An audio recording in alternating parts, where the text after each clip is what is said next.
안녕하세요.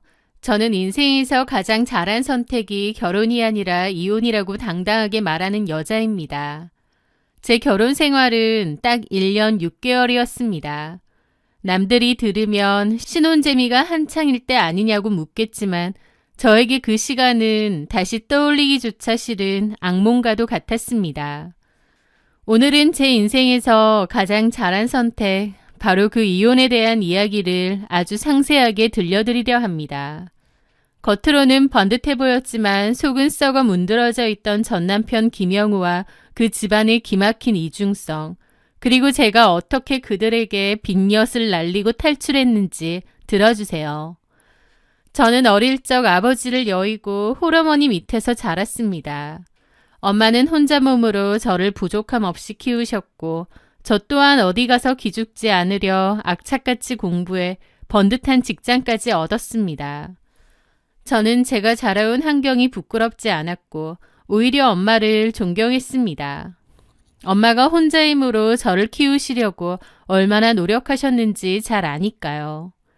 하지만 남편 김영우는 분명 결혼 전에는 장모님이 참 대단하시다, 멋지다라고 입바른 소리를 했지만 결혼하고 나서는 결혼 초부터 저의 이런 가정 환경을 교묘하고 비열하게 이용해 먹으려 들었습니다. 당연히 연애 시절에는 전혀 몰랐죠. 연애 시절 그는 세상에 둘도 없는 듬직한 예비 사위였어요.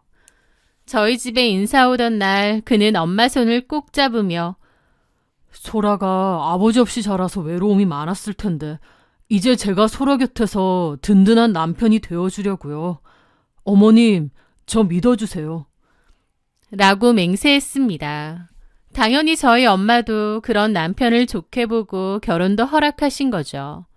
하지만 지나고 보니 그 모든 것은 저를 올가매기 위한 달콤한 미끼에 불과했습니다.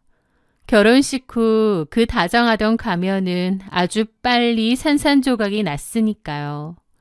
그는 가장 먼저 효도의 불균형을 당연한 상식인 양 포장하며 저를 세뇌하기 시작했습니다. 소라야, 냉정하게 생각해봐.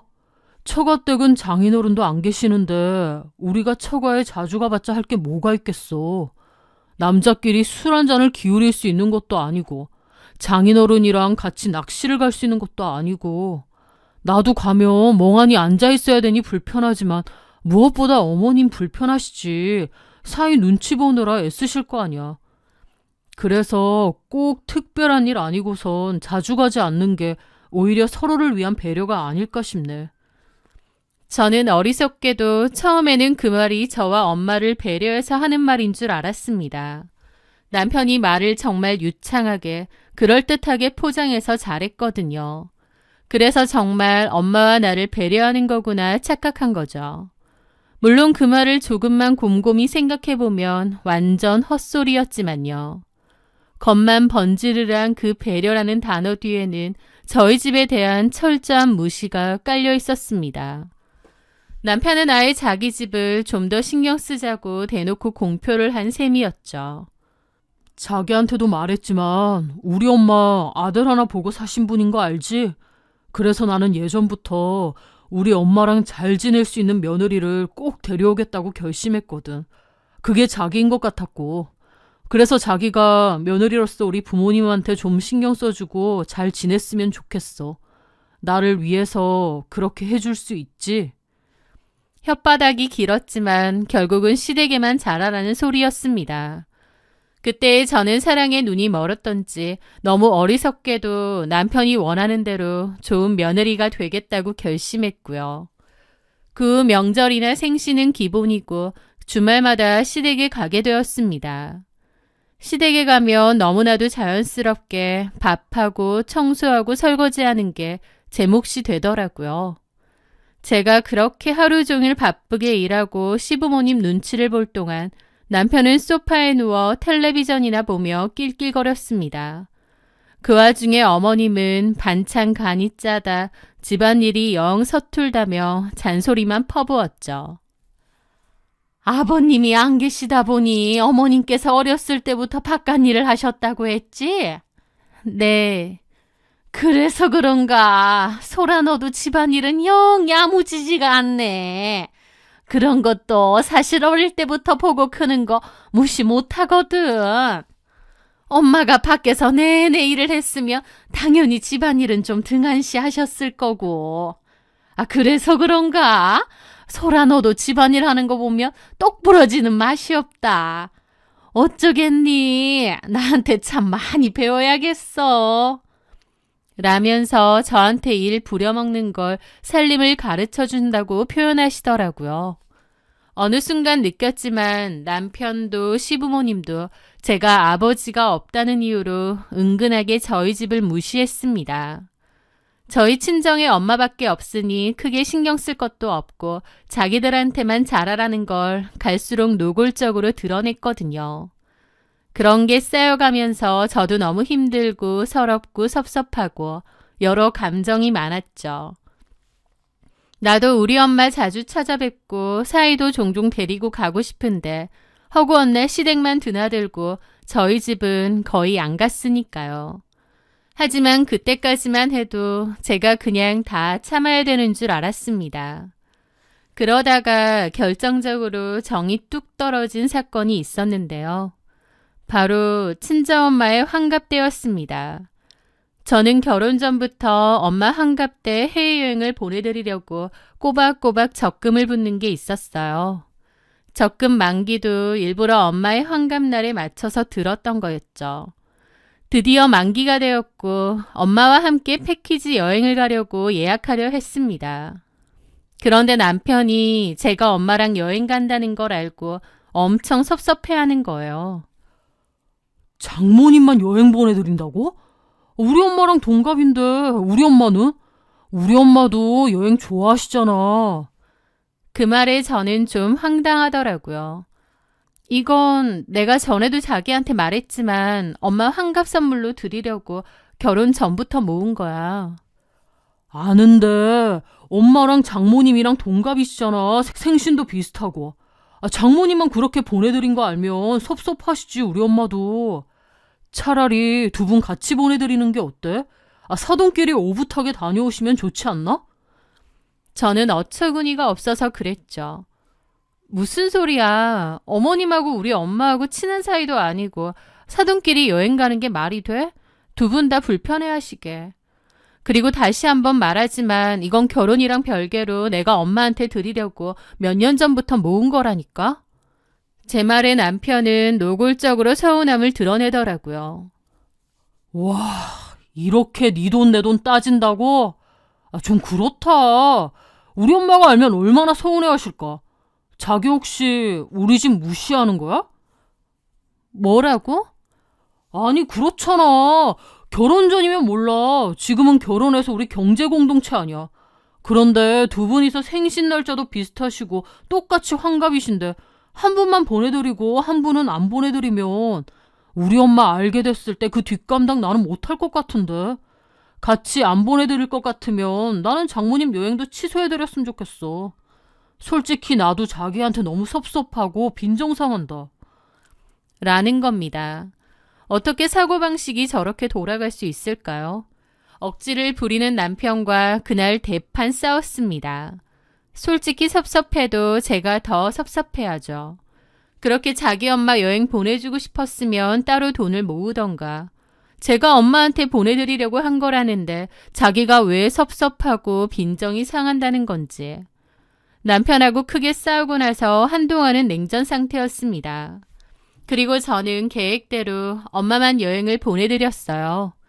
그 사실을 알고 남편은 입이 대빨 나와서는 보름 동안 저에게 말도 걸지 않고 갑방을 썼습니다. 그때 뼈저리게 느꼈죠.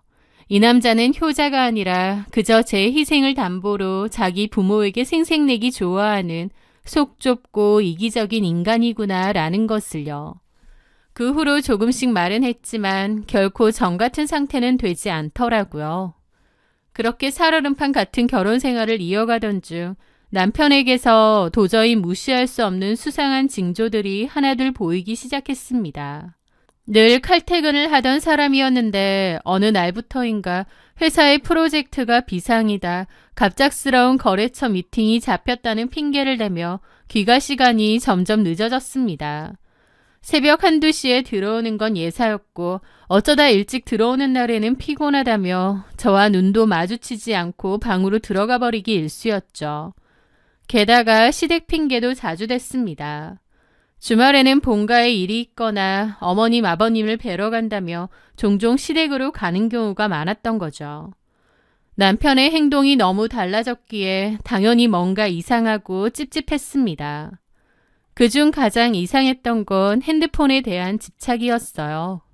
예전에는 거실 탁자에 아무렇게나 던져두던 핸드폰을 어느 순간부터 신주단지 모시듯 끼고 살기 시작했거든요. 잠잘 때는 베개 밑에 숨겨두는 건 기본이고 화장실 갈 때, 심지어 샤워할 때조차 핸드폰을 들고 들어갔습니다. 무슨 샤워하면서까지 핸드폰을 챙겨가. 유난이다 정말. 제가 한마디 하면 남편은 정색을 하며 화를 냈습니다. 나 요즘 바쁘다고 말했잖아. 업무 연락 올 수도 있어서 그런 건데. 당신은 내가 밖에서 얼마나 치열하게 일하는지 알기나 하고 그런 말을 해? 의심하는 거야 뭐야. 사람 숨 막히게 하지 마. 그러면서 오히려 저를 의부증 환자 취급하며 가스라이팅까지 하는 겁니다. 하지만 바로 옆에서 남편을 지켜보는 제가 모르겠나요? 핸드폰을 보고 있을 때면 입가에 실룩실룩 미소가 번지는데, 그리고 카톡 알림음이 울릴 때마다 화들짝 놀라며 화면을 어색하게 가리는데, 그게 무슨 업무 관련된 연락이란 말인가요? 남편의 이상한 행동은 제 의심을 확신으로 만들기에 충분했습니다. 그리고 운명의 그날 밤이 찾아왔습니다.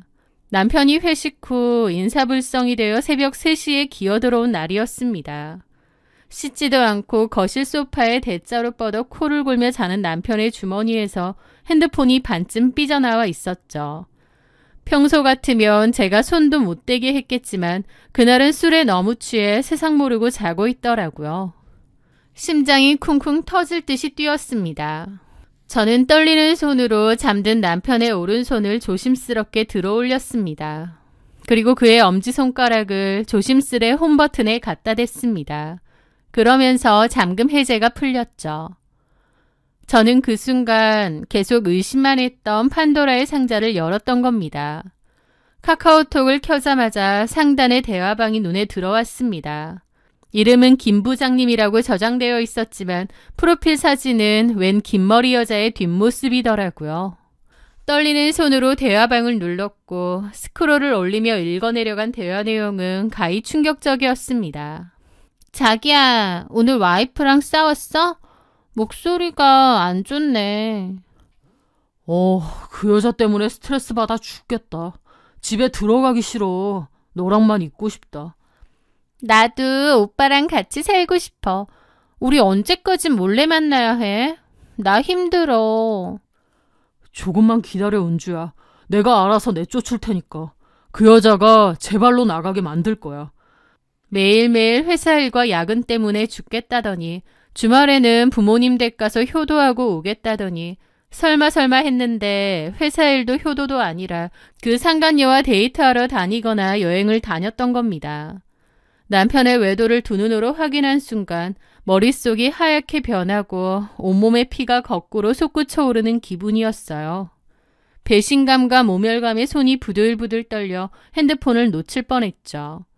당장이라도 곤히 처자고 있는 저 인간의 멱살을 잡고 싸대기를 날리고 싶었지만 입술에 피가 나도록 깨물며 참았습니다. 감정적으로 대응했다간 제가 더 억울한 일이 생길 수도 있다는 생각에 차가운 이성을 되찾으려 노력한 거죠. 저는 일단 끓어오르는 속을 참고 증거를 확보해야겠다고 생각했습니다. 그런데 문제가 있었죠. 남편은 바람을 피우는 게 확실했는데 문제는 대화방을 수시로 나가고 새로 만드는 건지 남아있는 대화가 그렇게 길지 않았어요. 상대 여자의 이름이 뭔지 정체가 뭔지에 대해서는 나오지 않더라고요. 둘의 대화에서 유추해보면 최소 5, 6개월, 아니 1년 가까이 된 사이 같기도 한데 상대 여자가 누군지 특정할 만한 내용이 별로 없는 겁니다. 그래서 다음 날부터 분노를 억누르며 상대 여자의 정체가 뭔지에 대해서 그리고 더 확실한 증거를 잡기 위해 움직였습니다. 남편은 주말이 되자 어김없이 본가에 가서 부모님 좀 챙겨드리고 올게. 당신은 집에서 쉬어라며 뻔뻔한 효자 코스프레를 하고 집을 나섰습니다. 저는 모자를 푹 눌러쓰고 마스크도 썼어요. 그리고 친구에게 말해서 빌려둔 차를 타고 남편 뒤를 쫓았습니다. 어떻게 미행을 할지 머릿속에서 정말 많이 시뮬레이션을 해봤는데도 막상 직접 따라가 보니 너무 긴장이 되고 가슴이 불규칙하게 뛰어서 머리까지 어질어질 하더라고요. 저는 손에서 베어져 나오는 땀을 바지에다가 연신 닦으면서 핸들을 꼭 잡았습니다. 너무 긴장이 됐지만 이럴 때일수록 정신 똑바로 차리자 계속 생각했죠. 남편은 당연히 시댁 쪽으로 가지 않았습니다. 시댁에 가지 않을 거란 건 아는데도 새삼스럽게 기가 막히더라고요. 그런데 남편을 미행하던 중 저는 상상조차 못했던 막장 드라마 작가도 울고 갈 또 하나의 충격적인 장면을 목격하게 되었습니다. 남편의 차가 도착한 곳은 한 대형 규모의 식당과 주차장이었습니다. 차에서 내린 남편은 입구에서 기다리고 있던 상간녀에게 손을 흔들더라고요. 아, 저 여자구나. 처음으로 그 여자의 얼굴을 본 거죠. 평범한 외모에 좀 어려 보였는데 남편하고 자연스럽게 팔짱을 끼더라고요. 그 모습을 멀리서 지켜보는데 기분이 참 묘했죠. 그렇게 안으로 들어갔고 저도 거리를 살짝 두고 따라 들어갔어요. 식당에서는 저보고 일행이 있냐고 물었고 저는 안에서 일행이 기다린다고 말하고 일단 들어갔습니다. 그리고 슬금슬금 주변을 살펴보는데 때마침 저기서 남편과 그 여자가 보이더라고요. 저는 직원에게 말해 남편이 있는 그 테이블에서 그리 멀지 않은 곳에 자리를 잡고 일행들이 오지 않아서 주문하고 기다리겠다고 했습니다. 그리고 몰래 그들을 훔쳐봤는데 잠시 후 식당 문을 열고 누군가 들어오더라고요. 다른 손님인 줄 알고 무심코 봤는데 그 사람의 얼굴을 확인한 순간 너무 놀라 턱이 빠질 뻔했습니다. 왜냐고요? 바로 저희 시아버지였거든요. 너무 경악스러웠죠. 아버님이 여길 왜?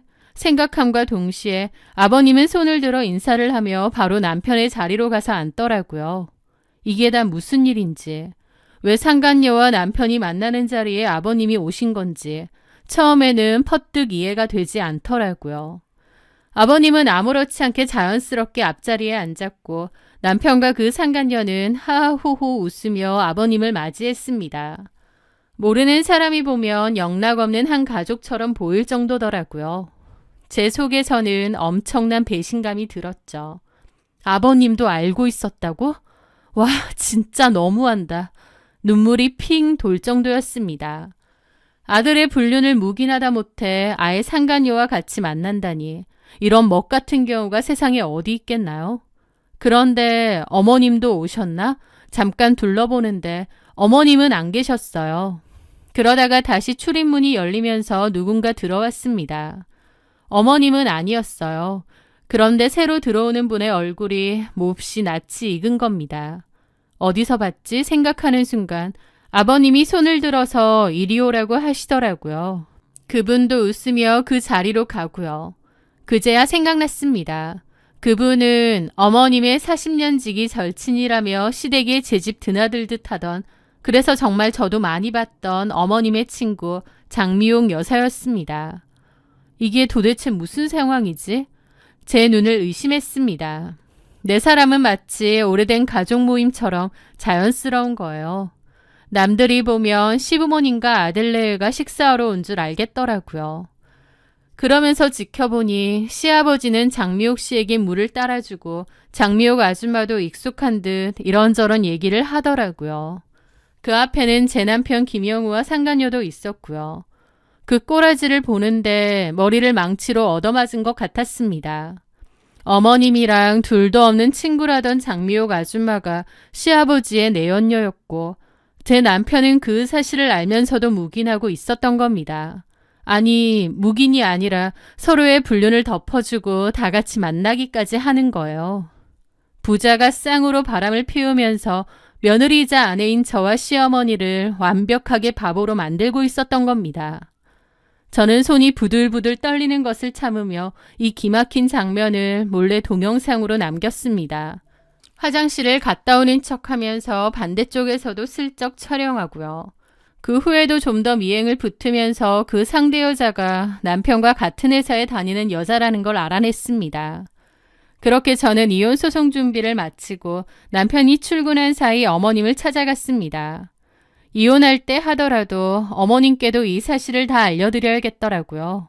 제가 난데없이 찾아왔다고 어머님도 좀 황당해 하시는 거예요. 저는 차분하게 자리에 앉아 말씀을 드렸습니다.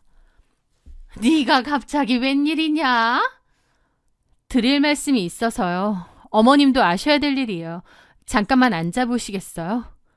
뭔데 그렇게 심각한 얼굴이야? 형우랑 싸웠니? 저는 마음을 다잡고 말했습니다. 저 그 사람이랑 이혼하려 합니다. 뭐라고? 이혼? 김영우 회사 여직원이랑 1년 넘게 바람 피웠더라고요. 아들이 바람 피웠다는 말에 어머님도 멈칫하며 당황하시더라고요. 그러더니 무슨 말도 안 되는 소리야. 우리 형우 그런 사람 아니다. 네가 뭔가 오해를 한 거겠지. 오해 아닙니다. 제가 다 확인했습니다. 저는 차분하게 증거 사진을 내밀었습니다. 어머님도 그 사진들을 보고 상대 여자의 얼굴도 보시더라고요. 그런데 사진을 보던 어머님이 갑자기 허 하며 코웃음을 치시는 겁니다. 그래서 이혼하겠다? 형우도 알아? 아직 얘기 안 했는데 이제 얘기해야죠. 남편하고 먼저 얘기를 해야지. 이걸 왜 나한테 먼저 들고 와? 당신 아들 바람 폈다. 이거 보여주려고?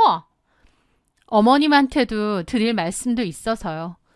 어머님은 손에 있던 사진을 탁 하고 테이블에 버리듯 놔두시더라고요. 그러더니 황당한 소리를 하시는 거예요. 나한테 할 말이 뭔데? 네가 이런 거 보여주면 내가 형우한테 전화해서 왜 그랬냐 어쩌냐 할 것 같아서? 아니요. 그런 건 필요 없습니다. 이미 저는 마음의 결정을 내렸거든요. 근데 이걸 나한테 왜 들고 오냐고. 나더러 뭐 어쩌라고. 네? 어머니. 내가 내 아들 편인지 네 편이겠어? 그나저나 너 이런 사진 어떻게 찍었니? 좀 무섭다. 제가 무섭다고요? 그래. 이거 따라다니면서 찍었니? 아니면 사람 붙였어? 너 그렇게 안 봤는데 진짜 좀 그렇네. 어머니, 무서운 건 제가 아니라 1년 가까이 바람핀 김영우겠죠.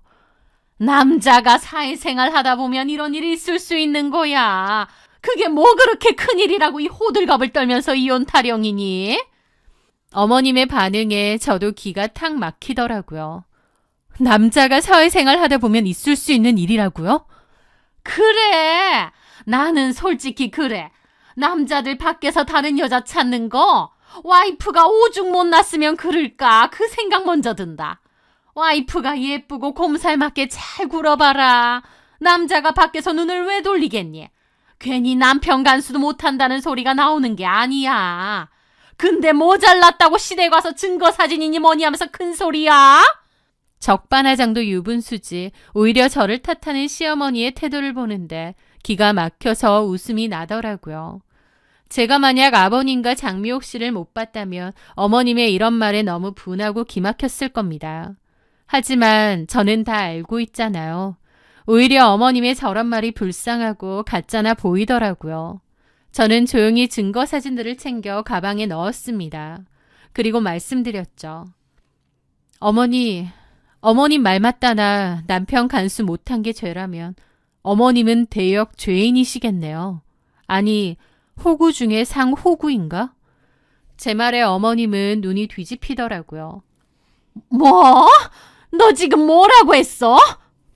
제가 못나서 남편이 바람났다면서요. 남자가 밖으로 돌면 여자가 처신을 잘 못한 거라면서요. 그럼 어머님도 얼마나 못나셨으면 아버님이 딴 여자랑 바람을 피우셨을까 싶어서요. 어머님 동공이 마구 흔들리더라고요. 바람? 누가 바람을 피워? 어머님 아들도 피웠지만 어머님 남편도 피웠잖아요. 아버님이요. 뭐라고? 야, 너 어디서 아무 말이나 짓거려? 어머님은 파들파들 떨면서 따지시더라고요. 저는 코웃음 치며 말했습니다. 김영우 불륜 쫓다가 아버님도 봤거든요. 아들이 바람 피우는 거 뻔히 아시는 것 같더라고요. 그런데 아버님도 혼자가 아니시던데요. 어떤 분이랑 아주 다정하시던데 어머님은 전혀 모르셨나 보죠? 어머님도 아시는 분이던데. 내가 아는 사람이라고? 누군데? 장미용 여사님이요. 어머님 절친. 어머님은 제 말에 입을 떡 벌리시더라고요. 아버님이 바람을 피우고 있다는 건 아예 모르셨던 눈치였습니다. 좀 전까지 남편이 사회생활 하다가 바람 피울 수도 있고 또 여자 잘못이라고 하던 어머님이 얼굴이 창백하게 질리시더라고요. 그것도 어머니가 친자매처럼 믿고 의지하던 40년 지기 절친 장미옥 아줌마랑요. 순간 어머님의 얼굴이 흑빛으로 변하며 입을 딱 벌렸습니다. 저는 핸드폰 갤러리를 열어 어머님 눈앞에 그 동영상을 들이밀었습니다. 그때 제가 몰래 찍었던 영상이었죠. 아버님과 장미옥 씨가 있고 그 바로 옆자리에는 남편과 상간녀 송은주가 함께 박장대소하고 있는 영상이었습니다. 아버님은 어머님 친구분이랑 바람나셨고 김영우는 그 사실 뻔히 다 알면서도 자기 바람 피우는 거 들킬까봐 아버님 쉴드 쳐주고 게다가 이렇게 서로 만나기까지 했더라고요. 이런 걸 불륜 품앗이라고 하나? 근데 부자지간에 불륜 품앗이 한다는 얘기는 또 처음 들어보네요. 아주 콩가루 집안이 따로 없네. 어머님은 사진을 보고 뒷목을 잡으며 휘청거렸습니다. 믿었던 남편과 절친의 배신, 그리고 그 사실을 알면서도 자신을 철저히 기만하고 아버지를 도운 아들에 대한 배신감에 입술을 파르르 떨었습니다. 세상이 무너지는 표정이었죠. 어떻게 이럴 수가? 어머님은 갑자기 짐승 같은 비명을 지르더니 눈이 확 돌았습니다. 그러더니 밖으로 확 뛰쳐나가시는 거예요. 저는 어머님의 돌발 행동에 놀라서 뒤를 따라갔죠. 어머님이 향한 곳은 같은 동네에 사는 장미옥 씨의 집이었습니다.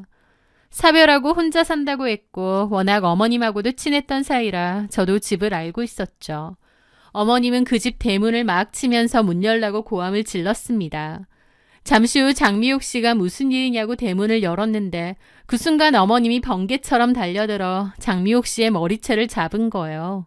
장미옥 씨도 소리를 지르고 둘은 순식간에 엉겨붙었죠. 장미옥 씨는 왜 이러냐며 했고 어머님은 네가 내 남편이랑 안 붙어 먹었느냐 내가 다 알고 왔다고 고함을 지르시더라고요.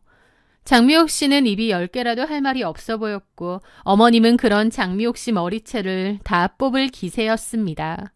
장미옥 씨가 저보고 경찰 신고하라고 소리를 질렀지만 제가 왜요? 저는 그냥 팔짱 끼고 그 모습을 가만히 지켜봤습니다.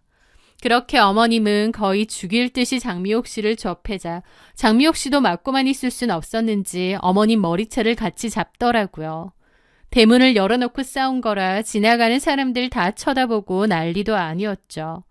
어머님이 장미옥 씨 머리채 당기면서 네가 내 남편이랑 붙어 먹었잖아 라는 소리를 하도 질러서인지 바깥의 동네 분들도 다 웅성거렸죠. 그렇게 두 분이 살벌하게 붙었는데 거의 서로 죽일 듯이 싸우길래 이건 냅두면 큰일 나겠다 싶어 그때는 제가 두 사람을 말렸습니다. 어쨌든 어머님은 네가 어떻게 이럴 수 있느냐 그 자리에서 꺼이꺼이 울고 그 아줌마는 너무 아파서 병원을 가야겠다며 도망치듯 떠났죠. 저는 어머님을 집에 모셔서 데리고 갈까 하다가 사실 내가 왜 그래야 되나 싶더라고요. 그래서 남편에게 문자 한 통 보냈습니다. 너랑 아버님이랑 쌍으로 바람 피우는 거 어머님이 다 아셨다. 어머님이 장미옥 씨 집 쳐들어가서 머리채 잡으셨다. 너는 나도 배신하고 어머님도 배신한 거다. 어머님은 장미옥 아줌마네 집 마당에서 울고 있으니 네가 알아서 모셔가든지 해라. 그리고 우리는 이혼이다. 그 여자랑 어디 잘 살아봐라. 같은 회사인 거 안다. 이혼 소송이랑 상간 소송 걸 테니 그런 줄 알아라. 라고요. 그 문자를 보내고 꺼이꺼이 울고 있는 어머님을 놔두고 그 집을 떠났습니다. 그 후 저는 계획대로 이혼을 진행했습니다. 남편은 회사에 알려질까봐 저에게 빌었지만 이제 이혼하는 마당에 제가 누굴 봐줘야 하나요? 회사 감사실에 제보를 넣고 사내 익명 게시판에는 명예훼손에 걸리지 않는 선에서 소문을 퍼뜨렸습니다. 그 결과는 처참했죠. 보수적인 남편의 회사에서 신임 여직원과 바람나 이혼하는 유부남이라는 타이틀도 치명적인데 아버지의 불륜까지 묵인한 폐륜아라는 소문까지 더해져서 아주 회사가 들썩들썩거렸다고 하더군요. 회사 내에서 문제를 일으켰기에 소문도 안 좋았고 결국 소문을 이기지 못한 남편은 휴직계를 냈다가 결국 퇴사를 했다고 했습니다. 같은 회사인 상간녀 역시 일파만파 소문이 다 났는데 뻔뻔하게 자기가 아닌 척 회사 다니다가 결국 꼬리가 밟혀서 손가락질 당하고 회사를 그만뒀다고 하더라고요. 시댁은 어떻게 되었냐고요? 어머님은 장미옥 씨를 상대로 상간녀 소송을 걸었다고 했습니다. 그 와중에 이혼 소송은 걸지 않았다고 하더라고요. 아버님과 이혼할 생각까진 아니신 것 같은데 대신 매일같이 술을 마시며 아들과 남편을 원망하며 살고 있다고 합니다. 저는 위자료와 재산 분할 그리고 상간녀 소송 배상금까지 철저하게 싹 다 받아냈습니다. 그 돈으로 저는 이혼을 사고 싶었던 차도 사고 저를 위한 투자를 하며 안정적이고 행복한 삶을 살고 있습니다. 비록 1년 6개월이라는 짧은 결혼 생활이었고 그 끝은 진흙탕 같았지만 진흙탕에서 용꽃은 피어난다고 저한테는 최선의 결말이 아니었나 싶어요. 쌍으로 바람을 피운 남편과 아버님, 그리고 제 탓을 하던 어머님. 그 집은 아주 제대로 콩가루가 되어서 잘게 부서졌죠. 앞으로도 제가 보란듯이 멋지게 사는 것이 바로 그들에게 할 수 있는 가장 확실한 복수가 아닐까 싶네요. 제 긴 이야기를 들어주셔서 감사합니다.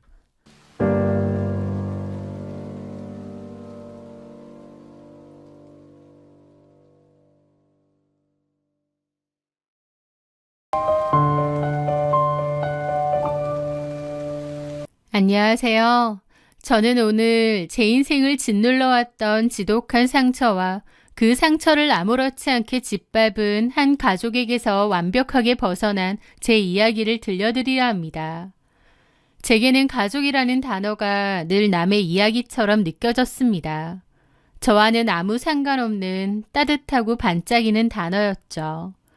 아빠는 제가 아주 어릴 때 돌아가셨고 그 뒤로 엄마와 단둘이 살았는데요.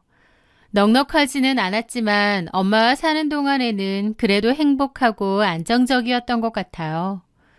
그런데 제가 15살이 되던 해 엄마는 급성으로 생긴 병으로 인해 세상을 떠나셨습니다. 엄마가 갑자기 돌아가시고 하늘이 무너지는 것 같았죠. 이 세상에 의지할 수 있는 사람은 엄마밖에 없었는데 갑자기 덩그러니 혼자가 되었으니까요.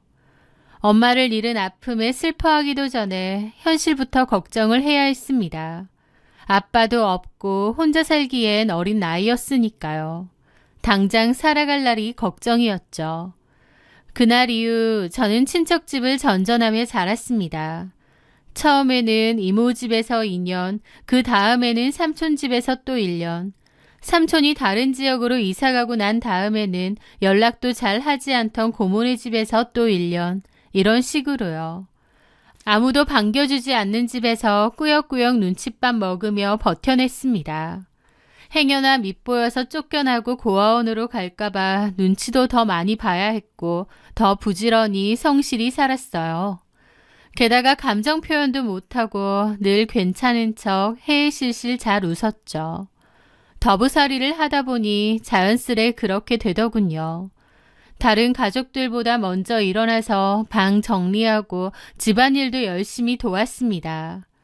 부모님 욕먹히기 싫어서 공부도 열심히 하고 밥상에서는 맛있거나 개수가 많지 않은 반찬에는 손도 안 댔습니다. 그렇게 하루 종일 눈치를 보며 지냈고 거슬리지 않으려 노력했지만 이러나 저러나 저는 군 식구일 뿐이었어요. 언제까지 데리고 있어야 하냐는 친척들의 속삭임을 애써 못 들은 척 해야 했습니다. 그 어린 나이에도 제가 이 현실을 벗어날 수 있는 방법은 공부밖에 없다는 걸 깨달았던 것 같아요. 좋지도 않은 머리인데도 이 악물고 열심히 공부했습니다. 학원은커녕 문제집 사달라고 하는 것도 눈치가 보이는 상황이었기에 언니 오빠들 물려준 문제집과 교과서, 그리고 무료 강의로 죽어라 공부했던 것 같아요. 그렇게 저는 꽤 괜찮은 대학에 들어갈 수 있었는데 전액 장학금을 받아야 했기에 원래 합격했던 대학보다는 좀 더 입결이 떨어지는 대학으로 가야 했습니다. 어쨌든 그렇게 학교에 다니면서 혼자 자취를 시작했고 아르바이트를 하면서 공부도 열심히 하면서 살았습니다. 대학에 가보니 제 또래 친구들은 딱 그 나이 친구들 같더라고요. 조금은 철이 없고 해맑고 부모님의 사랑을 듬뿍 받은 그런 친구들이요. 제가 아르바이트를 죽어라 열심히 하니까 한 친구가 저한테 아르바이트를 왜 그렇게 무리하게 하느냐고 묻는 거예요. 저는 부모님이 안 계시다는 말은 자존심 때문에 참아 못하고 그냥 내 힘으로 살려고 한다고 했어요. 그랬더니 그 친구가 지금 우리 나이에는 부모님한테 손을 벌리는 게 맞고 그 시간에 아르바이트보다 공부를 하는 게 더 나을 거라고 가르치듯이 얘기를 하는 거예요. 저는 그 말이 참 씁쓸하더라고요. 그 친구는 모르겠죠. 도움받을 부모님도 없었고 당장에 먹고 살 생활비를 벌어야 해서 생계형 아르바이트를 해야 되는 나 같은 사람도 있다는 걸요.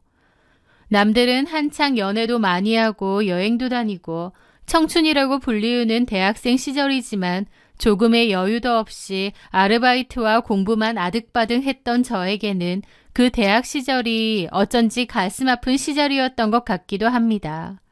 어쨌든 그래도 열심히 하는 것만큼은 자신이 있었습니다. 그래서 제법 괜찮은 중견기업에도 졸업하자마자 취업을 했어요. 연봉도 괜찮고 전망도 좋은 곳이라 꼭 가고 싶었는데 감사하게도 바로 합격을 했고 그 회사는 지금도 잘 다니고 있습니다. 그렇게 회사 생활을 하면서부터는 대학생 때보다는 훨씬 금전적 여유가 생긴 것 같아요. 물론 회사도 정말 열심히 다녔고 일도 정말 열심히 했습니다. 그렇게 저는 저 혼자만의 힘으로 당당히 살아왔어요. 제 명의로 된 깨끗한 빌라도 한 채 장만했죠.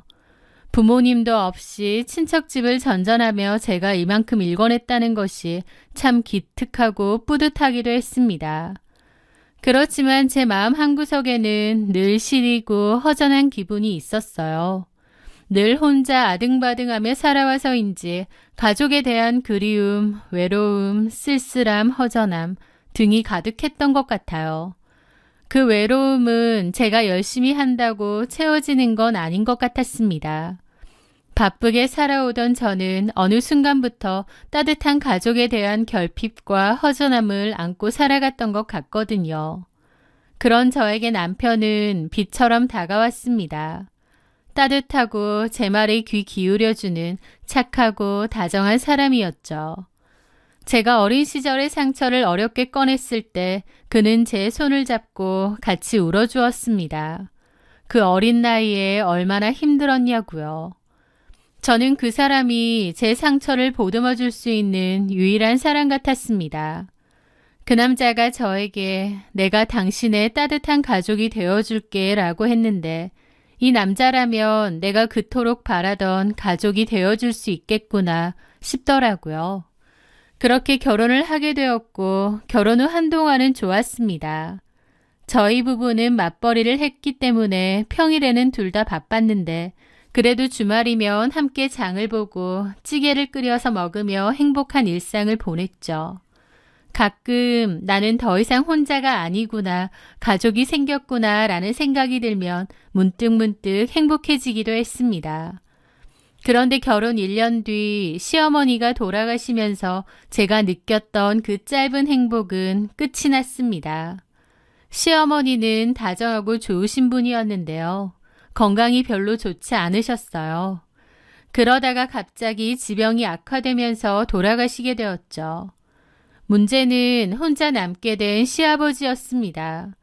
시아버지 역시도 건강이 그리 좋지 않으시고 나이도 시어머니보다 10살이나 많으셨는데요. 연세와 건강 문제로 따로 일은 하지 않고 집에 계신 지 꽤 되었다고 했습니다.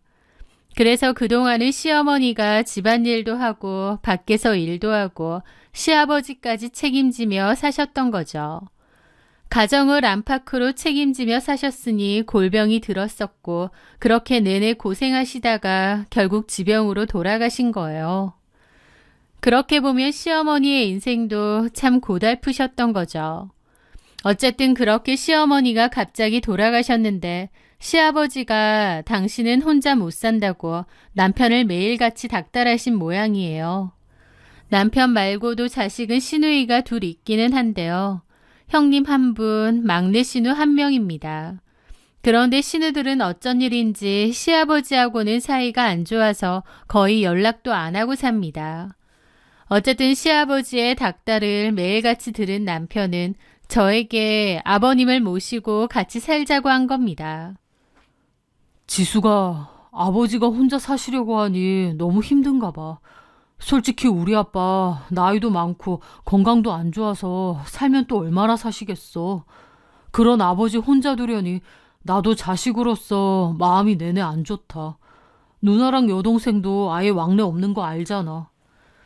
남편은 홀로 남으신 아버님이 걱정된다는 얘기를 자주 했어요. 그러면서 저희 집에 모시고 당분간만이라도 같이 살면 안 되겠느냐 하더라고요. 같이 좀 지내면서 괜찮은 요양시설이 있는지 알아보겠다고요. 그렇게 모시고 살지 않으면 자기가 나중에 후회할 것 같다고 하더군요. 갑자기 시아버지랑 같이 살아야 된다는 게 좀 걱정이 되기도 했지만 또 한편으론 남편이나 아버님이 안쓰럽기도 했습니다. 홀로 계실 아버님을 걱정하는 남편의 효심을 존중했고 또 저 역시도 아버님이 인간적으로 걱정되기도 했거든요. 연세도 많으시고 건강도 안 좋고 혼자서 잘 지내실 수 있나 싶고요. 그래, 남편이 내 가족이면 아버님도 당연히 내 가족이다 라는 생각으로 그렇게 아버님과 함께 살기로 했습니다. 가족에 대한 막연한 결핍과 아쉬움이 늘 있었던 저였기에 아무것도 모르고 제 발로 지옥문을 열고 말았던 거죠. 시아버지가 그 정도 성격인 걸 알았다면 절대로 같이 살지 않았을 텐데 말이에요. 그렇게 시아버지와 함께 산 지 3개월, 그 90일이라는 시간은 제게 90년처럼 느껴질 정도입니다. 퇴근하고 저녁 7시가 넘어 지쳐 들어오면 현관문 도어락 소리가 나자마자 소파에 누워 TV를 보던 시아버지의 불평이 시작되었습니다. 이제 기어 들어오냐? 늙은이 배고파 죽겠다. 밥 얼른 차려라. 까랑까랑한 말투로 저 말부터 먼저 하세요. 하루 종일 일하고 돌아와서 옷도 갈아입지 못했는데 들어오자마자 밥 차리라고 난리를 치시는 거죠. 아버님은 자기 밥 자기 손으로 차려 먹으면 죽는 줄 아는 그런 사람이었어요. 냉장고가 바로 옆에 있고 그 안에 제가 만들어 놓기도 하고 또 반찬 가게에서 사놓기도 한 반찬과 음식들이 있거든요. 당연히 밥도 있고요. 그러면 그걸 당신이 차려 드시기만 하면 되는데 그것조차 안 하고 저를 기다리시는 거예요. 그것뿐인가요? 정수기가 바로 코앞에 있는데도 물 한 잔 스스로 따라 마시는 법이 없이 저한테 물 갖고 오라고 하시는 분이었습니다. 제가 부엌에서 옷도 못 갈아입은 채 쌀을 씻고 국을 끓이는 동안 아버님은 거실 소파에 누워 이래라 저래라 하며 저를 시종처럼 부르는 거죠. 물 좀 떠와라. 목마르다. 아버님, 저 지금 칼질하고 있어서. 아, 시끄럽고 빨리 물이나 가져와. 하면서 고래고래 소리를 지르세요. 잠시 후 TV 소리가 잘 안 들린다. 와서 창문 좀 닫아라. 발이 너무 시려우니까 양말 좀 갖고 와. 하고 소리를 또 지르시는 거죠. 제가 몸이 10개도 아니고 얼마나 짜증스럽고 지치는지 모릅니다. 그뿐만이 아니었습니다. 제가 겨우 한숨 돌리며 제 방에서 쉬려고 하면 내 속옷은 어디다 뒀냐라던가 거실불이 너무 밝다 돈 아까운 줄 몰라 누구 닮아서 그렇게 사치가 심해라며 사사건건 저를 불러대는 거예요. 매일매일 이런 일들이 반복되었고 저도 빠르게 지쳐갔죠. 그놈의 밥 타령에 완전 진절머리가 났습니다. 퇴근하고 현관문 앞에 서면 한숨부터 나고 집에 들어가기도 싫었어요. 현관문 열자마자 밥 타령을 하실 테니까요. 제가 퇴근하고 와서 아버님 저 일단 씻고 나와서 밥할게요 라고 말하는 날에는 며느리가 자기를 굶어 죽일 작정이라며 펄쩍펄쩍 뛰세요. 건강 안 좋으시다는데 그런 걸 보면 저보다 더 오래 사실 것 같습니다. 그리고 그렇게 밥상 차려드리면 이러쿵 저러쿵 밥투정이 얼마나 심하신지 모릅니다. 이건 짜다, 이건 달다, 음식도 할 줄 모르냐, 이걸 먹으라고 한 거냐고 타박이시죠. 그래서 제가 잘한다는 반찬 가게에서 반찬을 사오면 반찬을 사오느냐고, 돈이 썩어나냐고 그러세요. 제가 한 건 맛이 없고 사온 건 돈 아깝다고 그러고 뭐 어쩌라는 건지. 게다가 밥상 하나만 봐도 그 집안 수준을 아느니 뭐니 그런 소리까지 하세요. 그렇게 음식 하나하나에 트집을 잡으시는데 정말 미쳐버릴 지경이었습니다. 남편은 뭐 하냐고요? 아무것도 안 합니다. 옆에서 제 눈치와 아버지 눈치를 번갈아 보며 간간히 제 편을 드는 정도였습니다. 아버지, 맘만 있는데 왜 그러세요? 지숙이가 힘들게 차린 밥상인데 자꾸 그러지 마세요. 하지만 그 위로조차 제게는 들리지 않았습니다. 오히려 시아버지의 화살은 남편에게로 향했죠. 너는 마누라 교육을 어떻게 시키는 거냐? 네가 이렇게 물러 터졌으니까 제가 돈 몇 푼 벌어온다고 유세 떨고 시아버지를 무시하는 거다. 라면서요. 주말은 더 지옥이었습니다. 모처럼 늦잠이라도 잘라치면 아침 8시부터 방문을 두들기시는 거예요. 해가 중천에 떴는데 밥도 안 하냐? 라면서 소리를 막 질러댑니다. TV에서 음식이 나오면 그걸 꼭 먹고 싶다고 또 성하세요. 갈비찜이 먹고 싶다, 회가 먹고 싶다 등등요. 연세도 많고 이도 안 좋다고 하시면서 어찌나 드시고 싶으신 건 많은지. 그걸 3개월 정도 했는데 미칠 것 같고 이 생활을 언제까지 해야 될지도 모르겠고 집에 가기도 싫더라고요. 당연히 남편하고도 많이 싸웠습니다. 집에서 얘기하면 아버님이 계시니까 밖에서 얘기를 하거나 통화로요.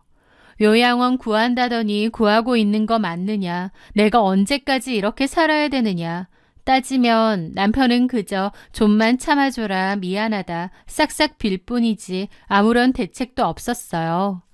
저한테 미안하네 어쩌네 말만 그러지 사실은 아무것도 하는 것도 없고 그냥 자기도 감당 안 되는 자기 아빠를 저한테 미루고 대리효도 시키는 것 뿐이더라고요. 이런 생활을 언제까지 해야 될지도 모르겠고 내가 뭘 어떻게 해야 할지도 감이 안 잡혔습니다. 그리고 신우들이 왜 시아버지를 그토록 싫어하는지도 잘 알겠더라고요. 3개월 만에 저도 질릴 대로 질렸고 더 이상은 못 해먹겠다는 생각이 내내 있었어요. 그러다가 하루는 결정적인 사건이 있었죠. 그날도 저는 밥이 맛이 없네, 국이 짜네 어쩌고 하시는 아버님 앞에서 꾸역꾸역 밥을 목구멍으로 밀어넣고 있었습니다. 그런데 시아버지가 저를 빤히 쳐다보며 그러시는 거예요. 참 음식 솜씨도 더럽게 앓는다. 너희 엄마도 이런 식으로 음식했냐? 라는 거예요. 아버님 입에서 돌아가신 저희 엄마 얘기가 불쑥 나왔기에 저는 울컥하면서 멈칫했습니다. 15살에 너네 엄마 돌아가셨다며. 하기사 엄마한테 배운 게 있어야 뭘 제대로 하지. 이래서 부모가 없으면 안 돼. 라는데 그 순간 제 머릿속에 그나마도 남아있던 인내심이 툭 하고 끊어지는 게 느껴졌어요. 아, 더 이상은 못 참겠다. 이건 아니다. 이걸 내가 더 참아야 될 이유가 없다. 그때 확 깨달았습니다. 저는 천천히 자리에서 일어났습니다. 그리고 시아버지의 앞에 있던 밥그릇을 뺏어 들었어요. 갑자기 밥그릇을 뺏긴 아버님이 놀라서 뭐 하는 짓이냐고 하는데 저는 싹 무시하고 그릇을 그대로 싱크대에 처박았습니다. 와장창하는 소리와 함께 깨진 그릇에서 밥알과 국물이 싱크대 사방으로 튀었죠. 옆에 있던 남편도 놀라 소리쳤습니다. 지수가, 너 지금 뭐 하는 거야? 저는 대답 대신 남편의 밥그릇도 뺏었고 제 밥그릇도 모두 챙겨서 싱크대에 그대로 쳐넣었습니다. 와장창 사기 그릇 깨지는 소리가 온 집에 시끄럽게 울렸죠. 그리고 냉장고 문을 열었습니다. 주말 내내 만들어둔 밑반찬 통들을 모조리 꺼냈고 싱크대에 그냥 들이부어 버렸습니다. 여보, 정신 차려. 왜 이래? 라면서 펄쩍 뛰며 제 팔목을 거칠게 잡는 거예요. 아버님은 금방이라도 쓰러질 것 마냥 얼굴이 벌게져서 소리쳤습니다. 저게 미쳤냐? 너 돌았어? 저는 저를 말리는 남편을 노려보며 차갑고 낮은 목소리로 말했습니다. 손 놔. 지수가 일단 진정하고. 손 놓으라고. 앞으로 나 음식 안 해. 사 먹든 얻어먹든 빌어먹든 아버님이랑 당신이 알아서 먹어. 보고 배운 게 없는 년이 뭘 만들 자격이나 있겠어? 나 더 이상 아무것도 안 해. 그리고 지금 눈 돌아가서 무슨 짓 할지 모르니까 말리지 마. 저는 남편의 손을 뿌리치고 하던 일을 마저 했습니다. 싱크대에는 제가 갖다 버린 반찬들이 가득했죠. 시아버지는 아이고 저게 완전 정신이 나갔네 미쳤네라며 소리를 지르고 펄쩍펄쩍 뛰고 있었고요. 냉장고를 싹 비운 저는 그대로 방으로 들어가 문 잠궈버렸습니다. 남편은 그 아수라장 속에서 막연자실한 표정으로 멍청하게 저를 보고만 있더라고요. 그날 밤 늦게까지 시아버지는 고래고래 소리 지르고 남편은 시아버지 말리고 저는 안방문을 잠그고 지난 결혼 생활에 대해 생각했습니다.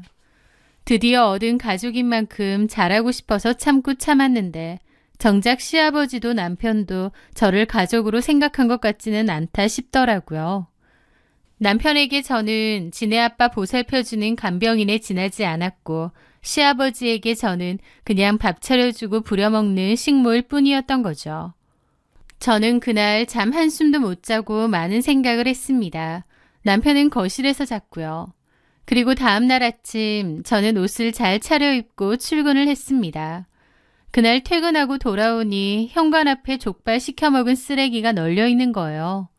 집으로 들어가 보니 아버님은 어디 갔는지 없고 남편만 있더군요. 저는 남편에게 얘기 좀 하자고 했습니다. 남편이 먼저 그러는 거예요. 어제 당신이 한 행동 좀 너무했던 것 같아.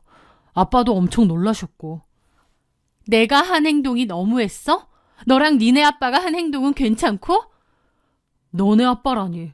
아무리 기분이 나빠도 말이 너무 심하다. 라는데 어이가 없어서 헛웃음이 나더라고요. 됐고 그냥 이혼하자. 니네 아빠 데리고 이 집에서 나가줬으면 좋겠어. 이 집 내 집이잖아. 어제 가만 생각해보니 내가 내 집에서 왜 한여 노릇 자처하고 살았는지 모르겠다. 이혼이라고 하자 남편 눈이 휘둥그레지더라고요. 남편은 제가 이혼이라고 할 줄 몰랐던 모양인데 그 일을 겪고 제가 참고 살 줄 알았던 게 더 신기했습니다. 이혼? 그래. 진짜 질릴 대로 질려서 당신 아빠랑도 못 살겠고 당신한테도 너무 실망이야. 당신 아빠 데리고 나가. 제가 단호하게 말하자 남편은 한참을 말없이 생각하다가 그러는 겁니다. 자기야, 어제는 아빠도 말을 너무 심하게 하신 것 같아. 아빠도 당연히 잘한 거 없지. 나도 우리 아빠지만 도대체 왜 저러시는지 모르겠어. 근데 나이도 많으시고 몸도 안 좋다 보니까 좀 이해해 줄 수 있는 거잖아. 그래, 좋아. 자기가 우리 아빠랑 사는 거 너무 힘들어하니까 이렇게 하자. 이혼은 말도 안 되고 자기가 용서할 때까지 내가 아버지랑 좀 나가 살게. 어디든지 집 구해서. 나도 그동안 미안했어. 너무 나몰라라 했던 것 같아. 우리 그렇게 하자. 막말로 이혼이 쉬워? 우리 사이에 별 문제도 없는데 이런 걸로 이혼하는 건 좀 아니잖아. 그러면서 자기 아버지랑 있을 곳 당장 알아본다고 하는데 여태까지 아버님 요양원도 안 알아봤으면서 퍽이나 알아보겠다 싶더라고요. 저는 남편을 가만히 쳐다봤습니다. 그 하룻밤 사이에 남편에 대한 제 마음은 놀라울 정도로 달라져 있더라고요. 좋아했던 남편의 얼굴이 그때부턴 너무 뻔뻔해 보이고 파렴치해 보이는 겁니다. 막 자기 아빠랑 나가 사네 어쩌네 하는데 하나도 안쓰럽지도 않고 저도 놀라울 만큼 아무 느낌도 나지 않았습니다. 남편은 당분간 집을 나가겠네 어쩌네 했지만 저는 그런 거 이제 다 필요 없다고, 내 마음 정했다고 이혼하자고 했습니다. 그리고 신우들에게도 제 결정을 통보했어요. 시아버지는 당신이 왜 아들 집에서 쫓겨나야 하냐고 생 난리를 치더군요. 아들 집도 아니고 제 집인데도 한 발짝도 집에서 못 나간다고 기절하는 신용까지 해가며 난리를 치고 행패를 부렸기에 결국 경찰까지 부르고 남편과 시누이들이 시아버지를 끌고 나갔습니다. 시누들도 모시기 싫다고 해서 좀 멀리 떨어진 지역의 요양병원으로 가셨다고 하더군요. 그렇게 아버님이 나가시고 전 남편은 은근슬쩍 집에 들어오려고 했지만 저는 완강히 거부하고 이혼의 뜻을 전했습니다. 남편은 이제 아버지도 없지 않냐면서 이혼은 안 된다면서 구구절절한 문자를 보내오는 거예요. 게다가 퇴근 시간에 회사 앞에서 기다리고 온갖 선물들과 꽃바구니까지 회사로 보내는 겁니다. 예전 같았으면 설레서 몇 날 며칠을 곱씹으며 좋아했을 저지만 이제 와서 그러니까 아무 생각도 안 들고 오히려 지치더라고요. 회사 앞으로 찾아오는 남편이 스토커처럼 느껴질 정도였으니까요. 남편이 저를 정말 사랑했다면 자기 아빠가 3개월 내내 저를 들들 볶는데 남일인 척 모른 척할 수 있었을까요? 과거에 제 아픈 시절을 들으며 눈물까지 흘렸던 그였지만 사실 남편이 저에게 보여준 건 사랑이 아니었던 것 같고 또 지금 이 순간도 그저 이 상황만 무마시키고자 하는 속임수로밖에 안 보였습니다. 남편에게 이런 짓 다 필요 없고 합의혼을 할 것인지 물었습니다. 제가 뭘 해도 완강하게 이혼을 하겠다고 나오니 남편도 태도가 바뀌더군요. 누구 마음대로 이혼이야. 절대 안 돼. 네 마음대로 결정하면 그만이야? 비아냥대는 남편에게 변호사가 알려준 대로 단호하게 말했습니다. 그럼 소송하면 돼. 아버님이 나한테 한 언어폭력, 정신적 학대에 대한 위자료까지 청구할 거니까. 녹음 파일, 증거 다 있어. 내가 그동안 아버님한테 당한 거 당신이 옆에서 방관한 죄도 똑같이 물을 거야. 당신 이 소송에서 절대 못 이겨. 그리고 당신 아버지에게도 위자료 청구할 거야. 제가 전부 다 준비해놨다고 말하자 남편은 아차 싶은지 그제야 순순히 협의이혼을 하겠다고 하더군요. 사실 결혼 생활도 짧고 집도 제 거고 혼수라고 해봤자 각자 자취할 때 쓰던 것들을 가져와 쓴 거라서 재산 분할이고 뭐고 할 것도 없었습니다. 그냥 그동안 반반씩 내던 적금들 정도만 계산해서 나누고 잡음 없이 이혼을 진행했죠. 그렇게 모든 정리가 끝난 후 집에 와서 밥을 해먹었는데 조용하고 편안한 분위기에서 처음으로 밥다운 밥을 먹었던 것 같아요. 배 터지게 밥을 먹고 대청소도 했습니다. 시아버지가 썼던 방의 창문을 활짝 열고 그가 남긴 모든 흔적을 닦아냈죠. 그날 밤 저는 TV를 보며 치킨과 함께 시원한 캔맥주를 마셨습니다. 전에는 혼자 서 있는 게 참 외롭고 슬펐는데 그때는 그렇게 해방감이 느껴지고 편안한 거예요. 결혼을 하면 가족이라는 울타리가 생기니까 제 오랜 외로움이 없어지는 줄 알았습니다. 하지만 오히려 남보다도 못한 가족은 제 자신을 더 갉아먹는 것 같더군요. 내 힘으로 공부해 내 직장을 가졌고 또 내 명의의 집까지 가졌고 그렇게 제 스스로를 잘 지키며 살아왔는데 그 가족이라는 허울이 뭐라고 여지껏 아닌 걸 알면서도 참고 삭히고 살았을까 싶으면서 어떤 환상이 깨지는 기분도 들었습니다. 여태까지 그랬듯 혼자서도 얼마든지 씩씩하게 잘 살 수 있을 거라는 생각이 들었어요. 무엇보다 하늘에 있는 엄마에게 더 이상 나약한 모습이 아니라 혼자서도 씩씩하고 밝게 잘 사는 모습을 보여드리고 싶더군요. 물론 앞으로 살면서 또 다른 사랑을 하게 될지도 모르겠습니다. 하지만 이제 저는 더 이상 가족이라는 울타리에 집착하지 않을 것 같아요. 당분간은 아니 어쩌면 평생 저 자신에게 충실한 삶을 살고 싶습니다. 저는 지금 저 하나로도 충분히 완전하고 행복하거든요. 제 이야기 들어주셔서 감사합니다.